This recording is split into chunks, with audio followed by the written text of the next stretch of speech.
Hi, I'm Daniel Lucas, and welcome to Book 101 Review. Book 101 is all about the books that I read for the last 40 years, and today I have my special guest. He's the author of the book The Darkness Rolled Over Her, no other than Mr. Paul Skidmore. Welcome to Book 101, Mr. Paul, and can you please introduce more about yourself? Absolutely. Thank you for having me. I'm an author and filmmaker in Tennessee, USA, and I'm trained as a filmmaker and decided to start writing several years ago because you don't need a whole crew and lots of money and time and gear and that sort of stuff to write a book. So I would go down to the local donut shop and stay until 2 or 3 in the morning and sit at the counter and write my stories. I published my first short story, which is called Kindling.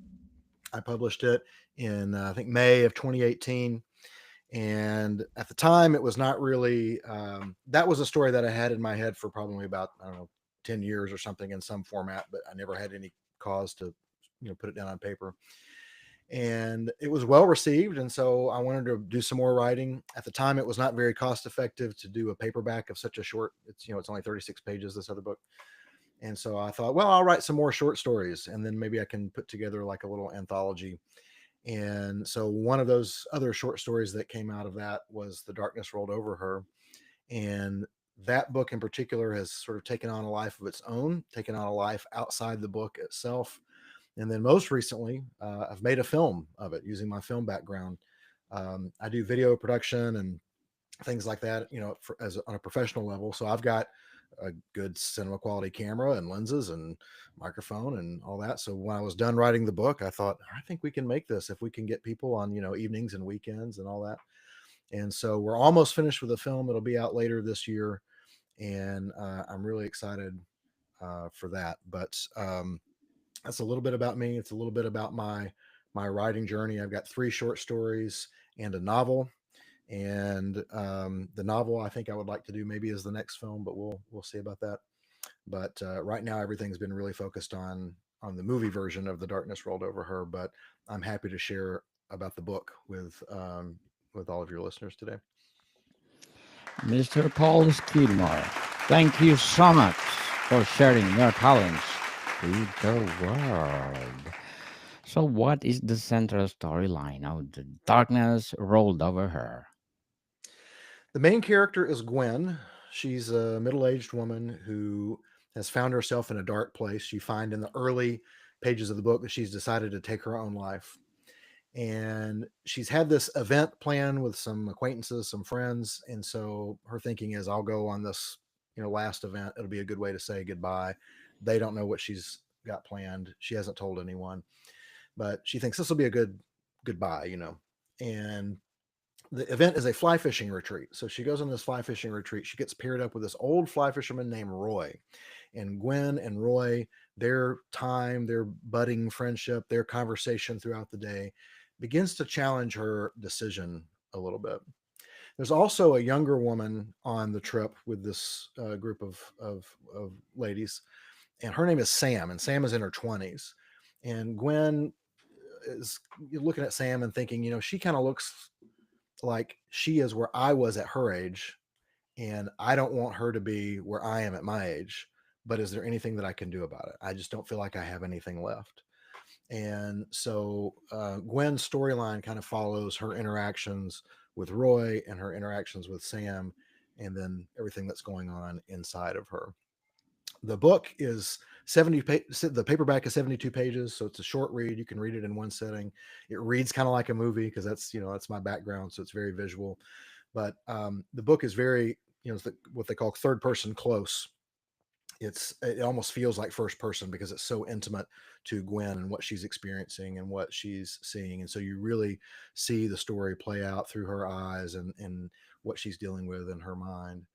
And I really wanted the story to be something that people who are in a dark place, that they would be able to hand someone the book and say, hey, this is what it's like for me. Would you read this so you can understand what I'm going through?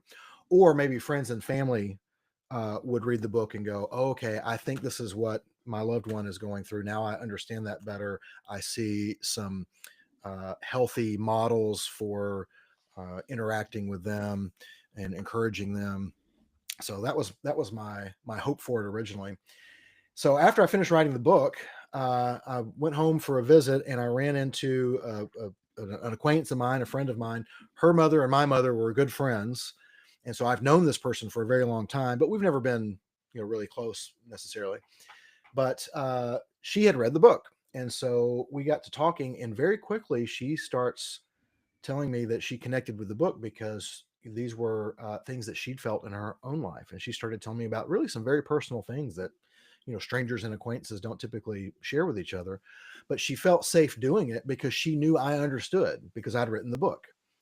As reading the book, she said, okay, there's somebody who knows what this is about.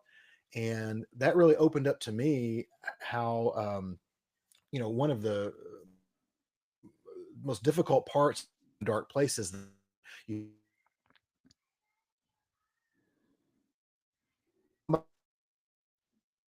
talk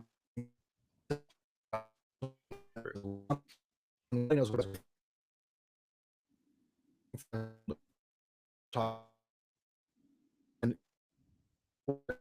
either of us got to where maybe we didn't want our own personal stuff. We could just go, oh, it's like this kind of a safety net, kind of a foil for us to be able to have this conversation safely and feel like we could do it in a way that was going to be healthy for both of us. And so from there, I decided to sort of capitalize on that aspect of the book. And so we developed 5 coffees in a book, which is like a little mini book club that's based around this particular book. And so the idea is that you would meet somebody for coffee 5 times, so once a week for 5 weeks or something like that. And after the first week is just some little icebreaker questions, and you show whoever you're meeting with where to get the book. Come back for week 2, and everyone's read the book, and you discuss the story and some of the themes. Week 3, you start talking about the characters. So you talk about Roy, and Roy is an encourager. He has got a little bit of a mentor quality. So you talk about mentorship, people that have encouraged you in your life in the past. Week 4, you talk about Gwen and sort of her character arc in the story and some of the themes that are there. Everyone has the opportunity then to share some of their own story if they want to. There's no obligation, obviously, in any of that. Week 5, you talk about Sam, and you talk about people in your life that you can see probably need encouraging. And sort of the send off of the little 5-week mini book club is take this book to one of those Sams and repeat the process with them, read the book with them, and encourage them. And so the whole thing is really meant to get people thinking about what they've read, processing it with somebody that they're friends with, somebody who cares about them, being able to open up maybe about some things that they've been feeling isolated about, but being able to do it in a healthy and safe way, and then going out and encouraging other people. One of the big themes of the story that really comes across, maybe even more in the film than in the book, is the idea that in the movie, Roy tells Gwen, "You only keep what you give away." And uh, there is this, in the tangible economy of things. If I have money and I give you some, I now have less money. If I have food and I give you some, I now have less food. In the tangible economy, when I give things away, I have less of it. But in the economy of the intangible things like encouragement and support and love and friendship, when I give that away, I get more of it. You get some and I get some. I get more than I had before, and it's sort of created out of nothing. And so the 5 coffees in a book is my hope for that is that people would sit down, they would encourage each other, they would walk away with more love and encouragement and support than they had when they came in. And and it's a real simple thing to do. The ebook of The Darkness Rolled Over Her is available totally for free to use. The discussion guide for 5 coffees in a book is totally free and available to use. Both of those are available at 5coffeesinabook.com. I wanted people to be able to get it for free, not have any obstacles to getting it or using it. You don't have to know how to lead a group. You don't have to know how to teach anything. If you can read English, that's really the pretty much the basic requirement. And I would love to get it translated even into other languages or something like that. But right now, that's pretty much the minimum requirement. If you can sit down over coffee or a breakfast or something with somebody and just read the questions off the discussion guide. I think the conversation will flow very naturally from there. I think you'll make friends for life. I think you'll unlock levels to friendship and encouraging relationships and love relationships that you didn't even know you could have. So that's why I say five coffees in a book. It's an easy way to talk about hard things, and it's a great way to make friends for life. So that's a little bit about the book, and that's sort of how the five coffees in a book thing works around it. So, Mr. Paul, how does the setting of the fly fishing retreat contribute to the overall mood of the story? Yeah, so the story is was sparked by an event that my dad was a part of. My dad's a fly fisherman; has been a fly fisherman since he was a little boy, and he's in his late 70s now.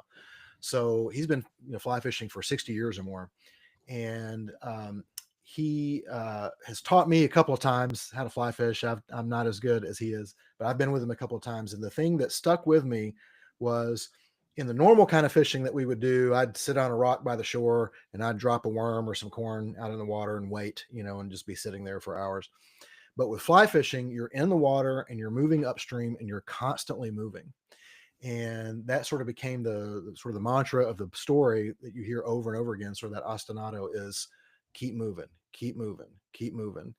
And that's how the character in the story really came to be about somebody who had decided to stop moving, who had decided to give up and just didn't feel like she could go on anymore.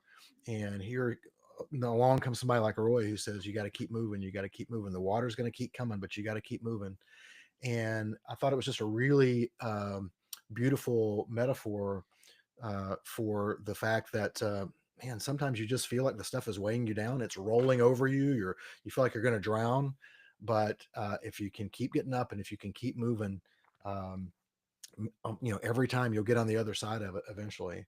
And I I don't know that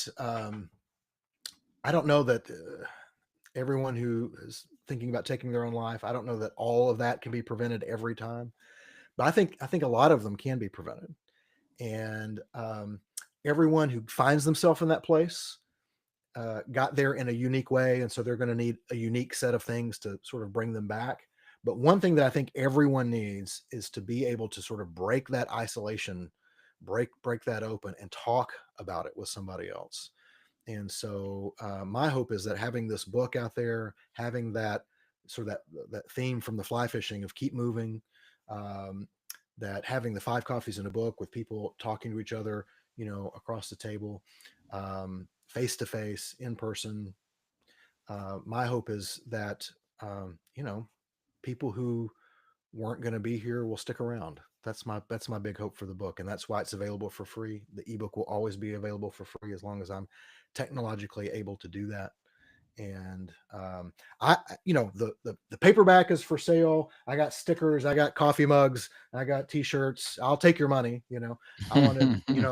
I want the movie to do well. It's going to be for Yeah, sale and all that. But the story here and that idea of encouraging other people and the idea to keep moving, it was just too important. And so that's why the ebook is available for free. That's why the discussion guide's available for free and always will be. definitely. So, in what ways does the natural environment play a role in the protagonist's emotional journey? Oh, that's a great question. Well, so uh, what is the fictional organization of the book is based on some real organizations that take people with PTSD or like wounded warriors, things like that, and take them on trips like this to help manage some of the effects of PTSD. And there's lots of different kinds. So I've heard of art therapy ones. I've heard of horse riding things. I've got a friend that does like a motorcycle where they go riding out through the Southwest and go camping and things.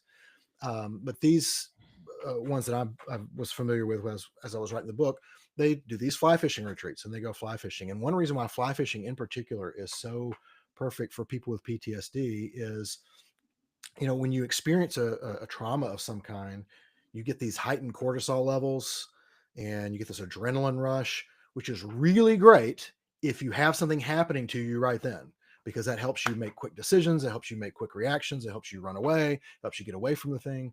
But the problem is what PTSD is basically is your mind keeps reliving that scenario as if it is still happening to you, and your body doesn't know the difference. So your body thinks, once again, this is happening to me, and those cortisol levels stay up and those adrenaline levels stay up, and that's not good for your body at all. It takes a big toll on your physical health.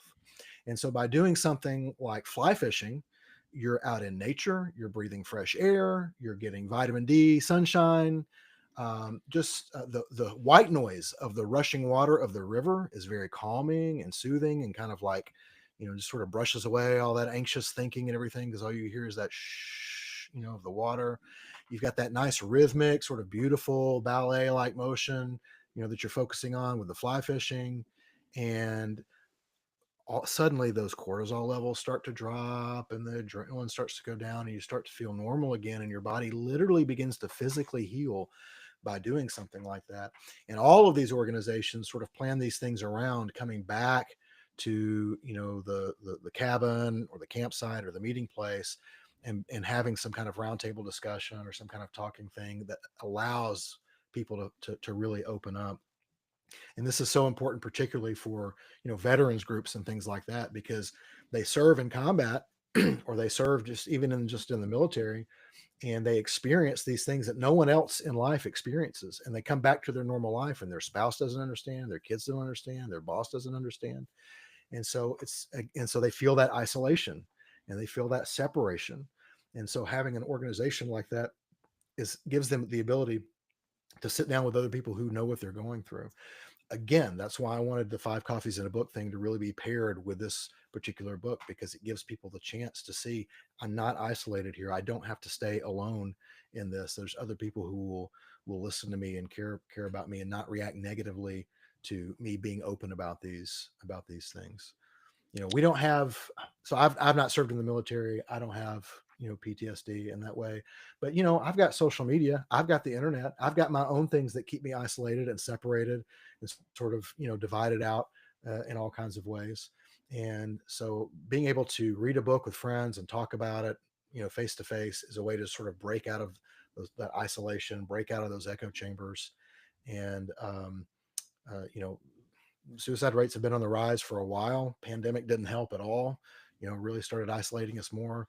But any return that we can get to, just sort of the soft skills of human connection and human interaction is really important now more than ever.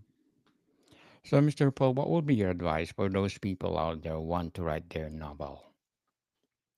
Great question. Thank you. So I will give one piece of technical advice, or actually 2 pieces of technical advice, and then one piece of theoretical philosophical advice. Very quickly, the technical advice. I write all my stuff in Scrivener. I'm not sponsored to say that or anything like that. There's lots of programs you can write in. It's really great. That's the one that I use. I love it. If I get an idea in the supermarket, I pull out my phone, I open up Scrivener, and I start a new document, and I just dump the 2 sentence idea in there. And so my ideas originate in Scrivener. If you get a paperback and you're looking at the inside, this is the PDF that I generated in Scrivener. So I can go from idea all the way to the camera ready PDF that I send to KDP, to Amazon or to Ingram for the self-publishing. If you download the ebook, you're getting basically the file that I made in Scrivener. Amazon didn't make that for me. Ingram didn't make that for me. I made all that inside that. So there's a little bit of a learning curve with Scrivener, but they give you great tutorials. There's lots of information about it on YouTube and on blogs and stuff, so you'll be able to figure it out. It's a binder format. It's really great. Highly recommend it for anyone writing screenplays, novels. It's also good for dissertations and larger documents and stuff like that. The other piece of technical advice I will give is this. This is one of the best skills that was ever given to me. It was given to me by a TA who filled in a creative writing class that I didn't even really want to take. So the fact that I ever connected with this guy is sort of just, serendipity. But the one thing that he taught us was the concept of free writing. And free writing, what you do is you set a timer for 25 minutes and you start writing and you don't stop. And typically you're going to write about a thing. So if you've got a story idea and you haven't quite worked it out, then that's the question that you come to the paper with for that 25 minutes. And what I found in doing it over and over and over again, many times, is it's kind of like doing push-ups, right? So if you do 50 push-ups, the last 2 are the only ones that really count, but you got to do those 48 to get to the last 2. or in my case, you got to do the first 3 to get to the last 2, right? So, but it's the last ones that count, but you got to do all that work before. So free writing, my experience has been the first 15, 20 minutes, nothing new really is happening. I'm just sort of brain dumping. But even then, a lot of the stuff that I'm putting down, this is the first time it's been fixed in a tangible medium. This is the first time it's been put in a complete sentence. And so I'm able to kind of see it in a new way. It sort of stops being an idea and becomes a real thing that now I can shape and mold and decide if I agree with or not, because I can look at it, step back from it. But then in that last 5-10 minutes, what happens is as you're brain dumping, what you're doing is you're sort of clearing the highway of your mind. You're sort of clearing the freeway of your mind out. And so now you've made room for something new to come through. And so I don't really believe in writer's block so much. I think if you've got writer's block, then it's even more important that you sit down and write, because what you got to do is you got to clear that freeway. You got to get all that junk out. You got to burn all that chaff off and get to the new stuff, get to the green stuff. And so free writing is a thing that'll really help you do that. Philosophically, the thing that I would say is figure out your why. Figure out, why am I telling this story? I often don't figure that out until after my first draft, because I'll have something that I think sounds fun, or, oh, here's a book that I would like to read. It doesn't exist. So, hey, I'll write it. So my novel was supposed to be a short story, ended up being a long story, but it was a story that I thought, man, that's a movie that I would really like to watch, or that's a story I really would like to read. It doesn't exist. So I guess I'm going to have to make it. And it took me a lot of research and all that, but it really took me sort of getting a first draft done, or at least, majorly outlined, before I could step back and go, why do I like this story? What is the story about? What is my main character going through? And by the way, free writing is the way I figure that out. I sit down once I have the draft and I start going through free writing. And again, the beautiful thing about Scrivener and its binder format is I can save all of my free writing in there, so I can go back and constantly refer to it and kind of keep it as a journal of the progress of the story and my progress as a writer and things like that. So I would get Scrivener. I would learn to do free writing and make it a discipline and a daily habit. And I would always be thinking about the why. One more tip to get to the why. One thing that I do, I live alone, so I'm able to talk to myself and not be inhibited or embarrassed about that. But one thing that I do, I went to film school, and we would have guest filmmakers come and show their film, and then there'd be a Q&A afterwards. And now two of the guys that I graduated with are teaching at the school now. And so I know when I get done with this movie here in a couple of months, I'm sure I will go back to the school and show it, and there'll be a Q&A. And now there will be filmmakers who are, 25 years younger than me, looking at me like, well, who's this guy? Who does he think he is? Well, that movie, I don't know if it was very good or not. And, they're going to have all these opinions, and I'm going to have to defend the work that I did. And so one thing that I kind of do when I'm in the shower or in the car or whatever is I sort of imagine I'm at a Q&A. What are the kind of questions that I'm going to get? I'll even use AI for that. I'll go into AI and say, hey, what kind of questions might I be asked at a Q&A? And I'll get a list of questions, and then I'll just think through them. And sometimes I'll do that with free writing, because what that allows me to do then is really get down to the why of why I'm doing this. And then I find that goes back and helps me really make good decisions when I'm directing on set, or when I'm writing the story or writing the script. And so that's just a little tip. Just pretend you're at a Q&A, pretend you're at a book signing, pretend you're at a reading of your book, and how will you defend what you did? If you can do that before you write the book, then you'll be able to do it, with your eyes closed at the book signing when that finally comes your way. Certainly.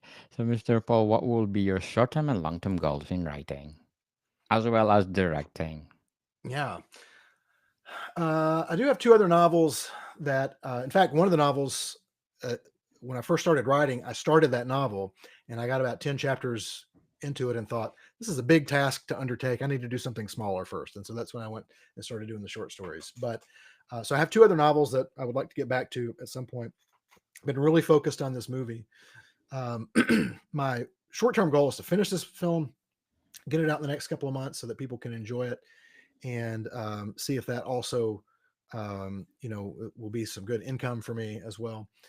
And a little bit longer term goal then would be, what is the next film that I would like to do? And as I said, my novel, which is called God Rest You Merry Gentlemen, it's a Cold War Christmas story.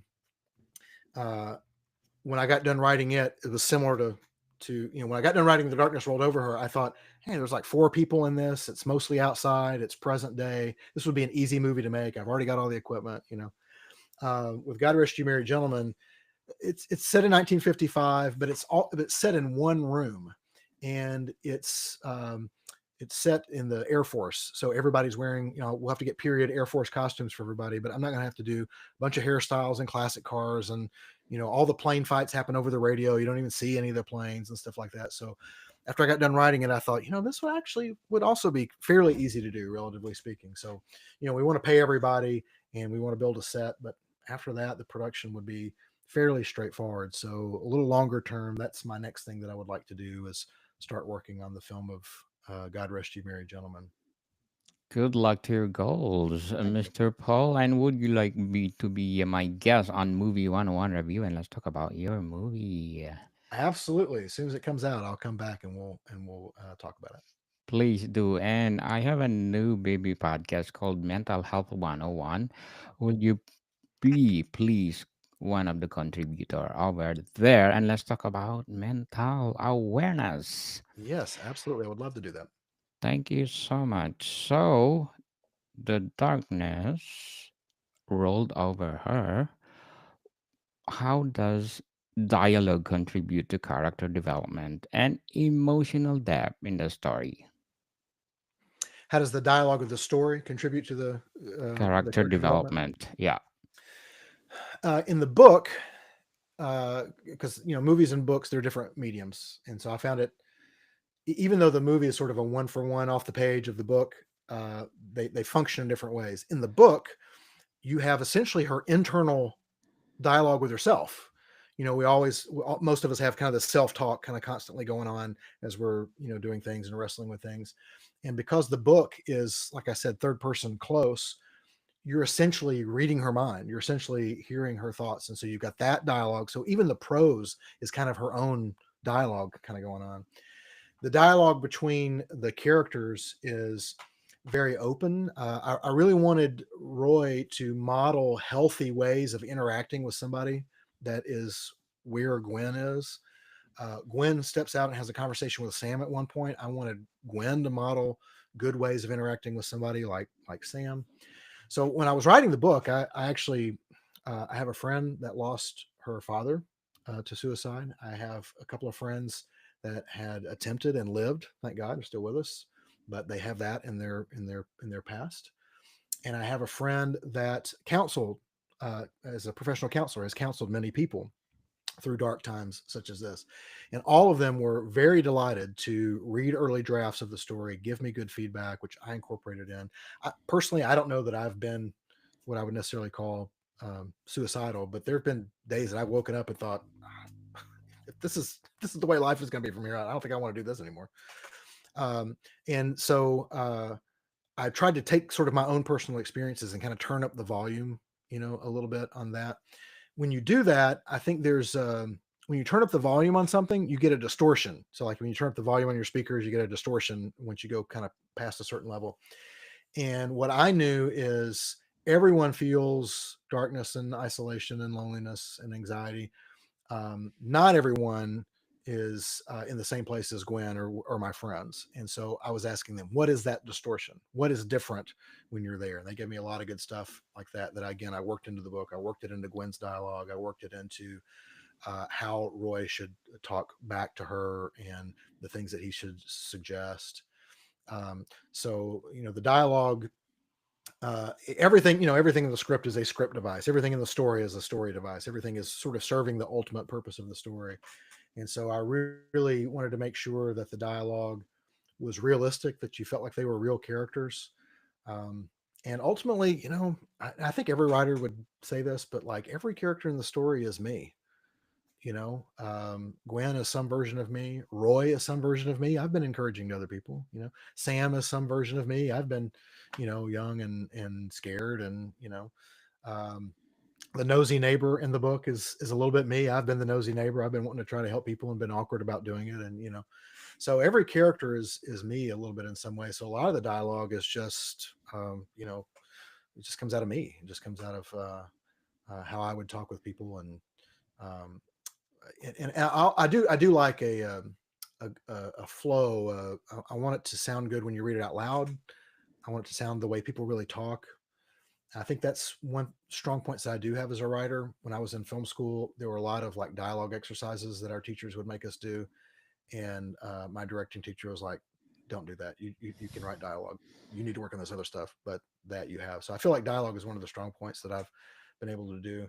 It's interesting because I'm a middle aged bald guy with a beard, and the main character is a woman, and so many of the readers of the book that have loved the book have been women, and I've asked them, I'm like, "Does it sound like a man wrote this?" And they said, "No, this feels like a real woman. This feels like a person that I can relate with." And um, so um, so I was, pleased to hear that because I always feel like it's always a challenge to write a character who is, different from yourself. So, Mr. Paul, before we wrap up our discussion, I'm inviting you to please do listen to my other podcast, Food 101. And it's at fifth season, people. Fifth season with my co host, one of the specialty chef in one of a five-star hotel in downtown Toronto.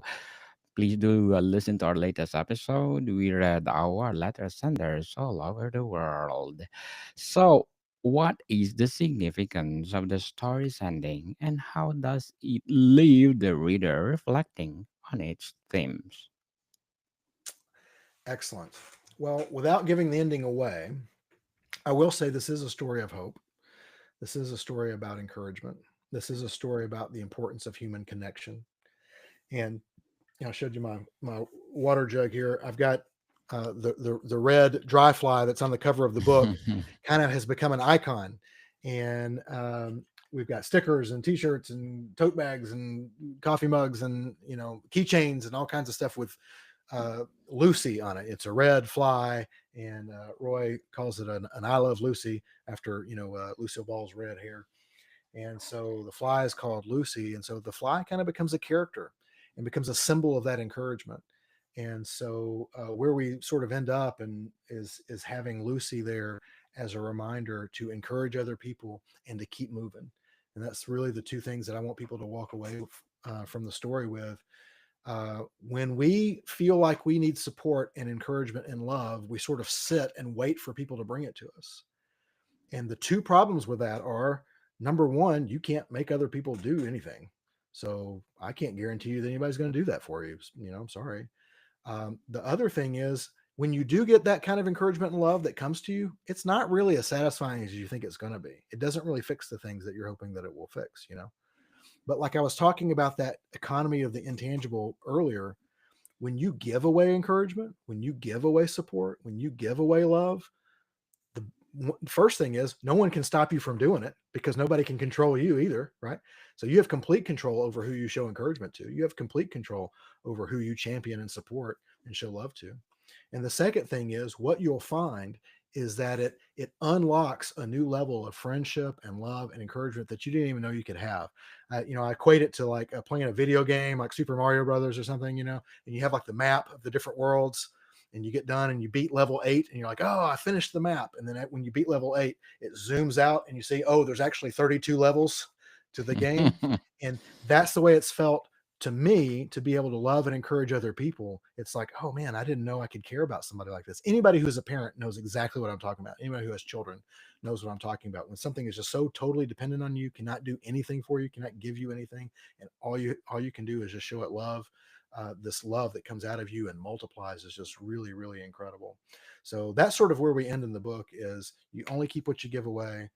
Go out there, encourage other people, and keep moving. The dark times, the peace may not last, but the dark doesn't last forever either.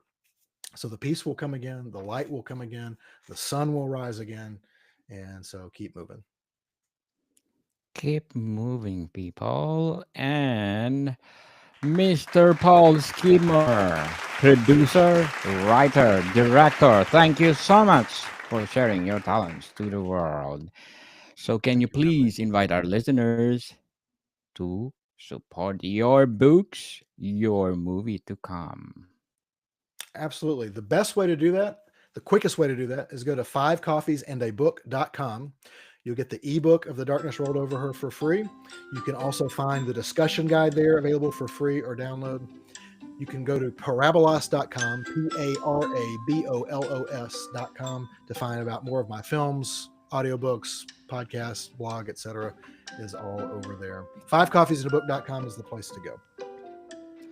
Yes, people, let's support Mr. Paul Skidmore, because if you support him, more empowering books to come, more empowering movies to come. So, Mr. Paul, thank you for your time. Thank you so much. Thanks for having me. More to come, people. See you soon.